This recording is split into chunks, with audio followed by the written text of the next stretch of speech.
4,5 metr chiqqan navisimiz narxi bilan donishamiz. Assalomu alaykum. Men videoni ko'rib turibsiz, uchun albatta foydali bo'ladi. Shashlik, steak pishirishlar uchun yana kommunal pech. Chiroyli. Narxi bilan donishamiz. Basseyn, fontan ham bo'ladi, ko'zni quvontirib susab turadi. Bolalar uchun basseyn ham bo'ladi. Chiroyli. 2-4 narxi bilan donishamiz. Bu chiroyli patologimiz. Mana narxini aytib o'tamiz.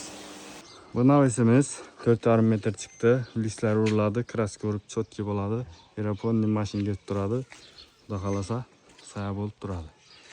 Bu ortiqcha tunigafon boshqa xizmatlar etmisiz. O'zi 6,5 million, 6 million. Endi hamma xizmat ichida bitadi. O'zi chiroyli bo'lib turadi, kraska sapilib. Xudo xolasa. Nishik bu navis.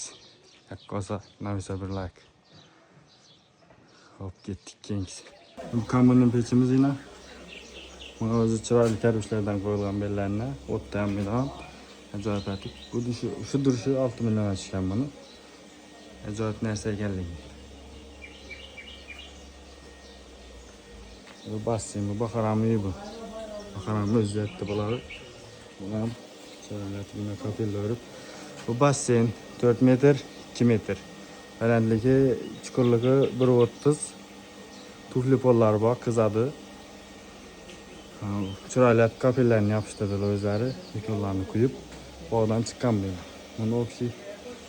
Bu fontan vazifasini ham bajaradi, chiroyli suv quyib turadi bu yerda. Bu yerda o'tirg'oqda.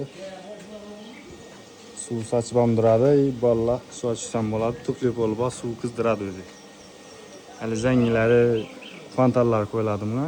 Bitta ishi bor, kamisi bor. Buning narxi o'xshi shunun narxi, o'sha durishi 20 million chiqdi buni hozircha. Qolgan narsasi. Lekin zo'r narsa ekan. Palagimizga keladigan bo'lsak, bu yerda 9 million so'm bo'ldi bundan xizmati. Larina chiroylatib fasadlarni zap yotdi ustalar. Usta Xormon. Elatimiz katta ustasi bana.